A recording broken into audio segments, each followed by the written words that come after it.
Iran और America के बीच परमाणु मसले पर बातचीत चल रही है। अब तक 5 चरणों की बातचीत हो चुकी है, लेकिन अब तक किसी निर्णायक मोड़ पर यह वार्ता नहीं पहुंची है।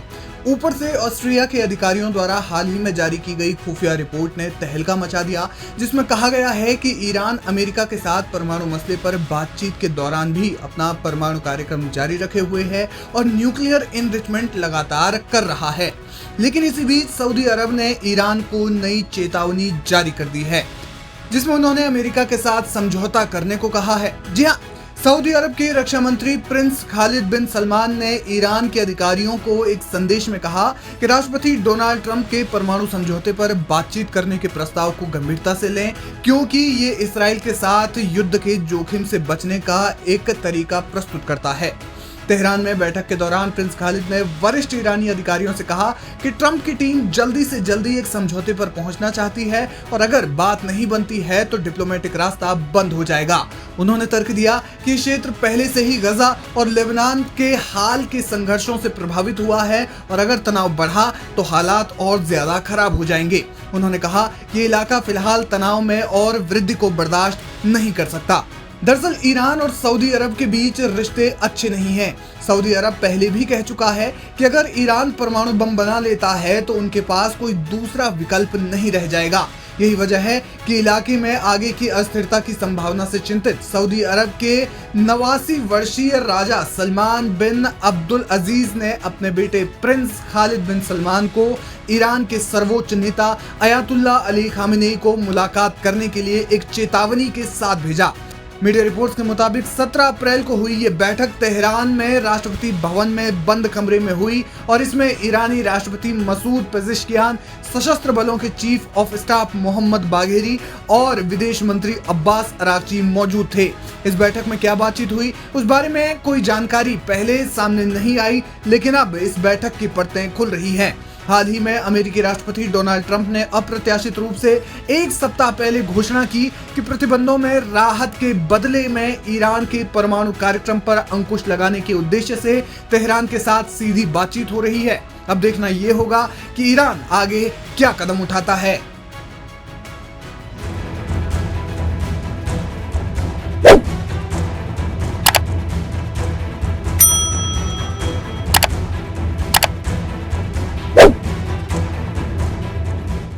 ईरान पर इस्राएल के हमले की आशंका के मद्देनजर एक बार फिर मिडिल ईस्ट में जंग के बादल छा सकते हैं। चर्चा है कि ईरान के न्यूक्लियर ठिकानों को टारगेट करने के लिए इस्राएल कभी भी अटैक कर सकता है। वहीं अमेरिका और ईरान के बीच चल रही न्यूक्लियर बातचीत में अब तक कोई खास पेशरफ्त नहीं हुई है। यानी अगर ईरान अमेरिका न्यूक्लियर टॉक बेनतीजा रहती है तो अमेरिका भी इस्राएल की मदद को आ सकता है ईरान के खिलाफ।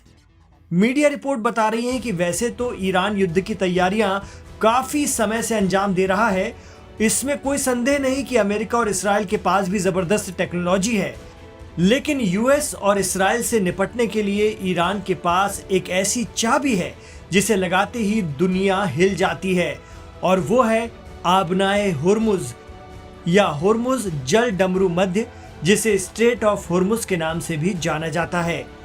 फारस की खाड़ी में ये इलाका दुनिया भर में तेल सप्लाई का एक अहम रास्ता है, और अगर इस्राएल की शह पर अमेरिका ने हमला किया तो पूरे इलाके में फैले IRGC यानी पासदारान इस्लाम फोर्स की पूरी कोशिश रहेगी कि कच्चे तेल की सप्लाई का रास्ता बंद कर दिया जाए।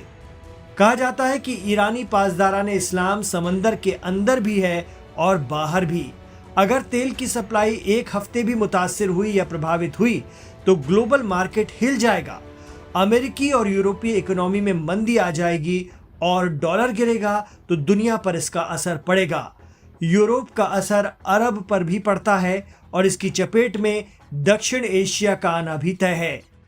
दरअसल आबनाए हुर्मुज पश्चिम एशिया की एक प्रमुख जल संधि है जो ईरान के दक्षिण में फारस की खाड़ी को ओमान की खाड़ी से अलग करती है।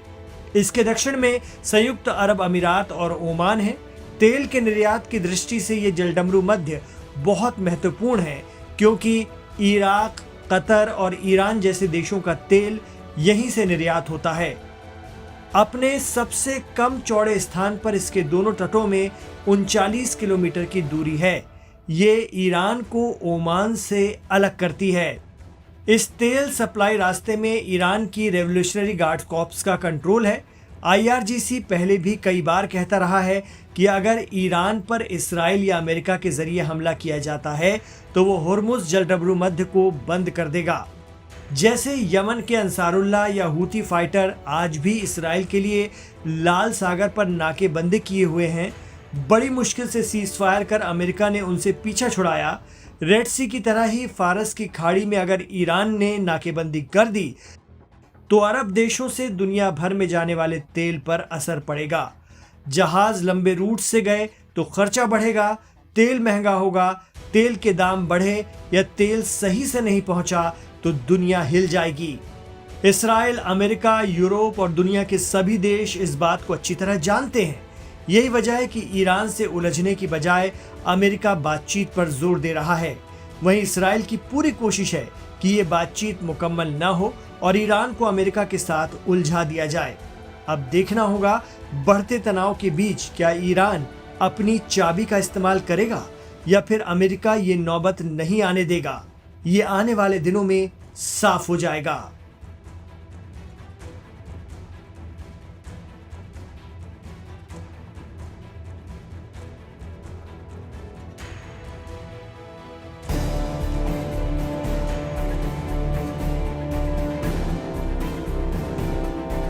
ईरान पर कभी भी हमला हो सकता है। इसराइल ने इसके लिए पूरा माहौल बना दिया है। एक्सपर्ट मानते हैं कि अमेरिका को भी इस जंग में कूदना होगा। भले ही अमेरिका युद्ध टालने की कोशिश कर रहा हो, लेकिन इसराइल की पूरी कोशिश है कि किसी भी बहाने ईरान पर अटैक कर दिया जाए। कैसे? आइए इसे समझने की कोशिश करते हैं।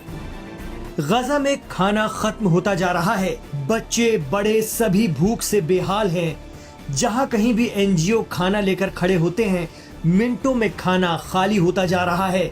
लोग खुद बता रहे हैं कि उनके पास अब सिर्फ 2 दिन का खाना बचा हुआ है। इसराइल की मर्जी से जो सप्लाई हो रही है वो बेहद कम है।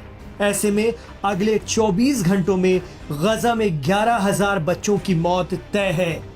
उस पर से गजा के आसमान से इस्राएली बम कभी भी नीचे गिर जाते हैं। तबाही और मौत हर तरफ से घेर रही है गजा वालों को। दरअसल इसी बहाने से इस्राइल अमेरिका को यह समझाने में लगा है कि इन सब का जिम्मेदार ईरान है। जब तक ईरान पर हमला नहीं होगा तब तक कुछ नहीं होने वाला।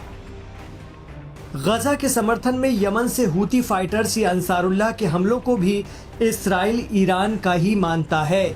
उधर न्यूक्लियर एनरिचमेंट को लेकर अमेरिका और ईरान की बातचीत भले ही जारी है, लेकिन देखा जा रहा है कि उसमें प्रेसिडेंट ट्रंप की शर्तें इतनी सख्त होती जा रही हैं कि ईरान उसे शायद ही माने।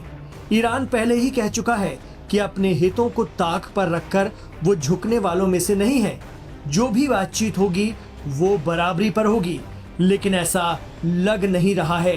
हालांकि ईरान का कहना है कि वो न्यूक्लियर हथियार नहीं बनाएगा, लेकिन उसे एनर्जी के लिए परमाणु संवर्धन की जरूरत है। वहीं अमेरिका का साफ कहना है कि ईरान को 1% भी एनरिचमेंट की इजाजत नहीं दी जाएगी। एक्सपर्ट मानते हैं कि ऐसे में बातचीत टूटने की आशंका बढ़ रही है।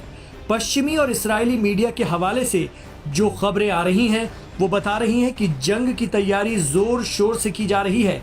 वहीं अमेरिका में इस्राएली लॉबी इस कदर हावी है कि हालात बिगड़े तो अमेरिका इस्राएल को मना नहीं कर सकेगा और उसे भी ईरान के खिलाफ मैदान में उतरना होगा।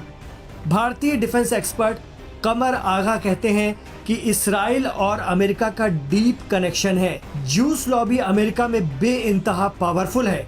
वहीं अमेरिकी कांग्रेस में भी इस्राएली लॉबी का अच्छा खासा ग्रिप है। ऐसे में अमेरिकन सीनेटर्स की तादाद भी बहुत बड़ी है जो चाहते हैं कि ईरान को सबक सिखाया जाए और अमेरिका विरोधी मुल्क जैसे चीन और रूस वगैरह को ठंडा किया जाए।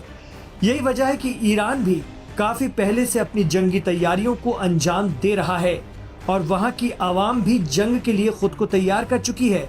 ईरानी आवाम का जज्बा ईरान इराक युद्ध के समय दुनिया ने देखा था। उस समय करीब 8 साल लंबी लड़ाई में जनता ने सरकार का भरपूर साथ दिया था। आज भी हालात बहुत ज्यादा बदले नहीं हैं। अब देखना होगा कि ईरान पर अटैक करने की इस्राएल की हसरत कब तक पूरी होती है और अमेरिका और मित्र देश इसमें क्या रोल निभाते हैं।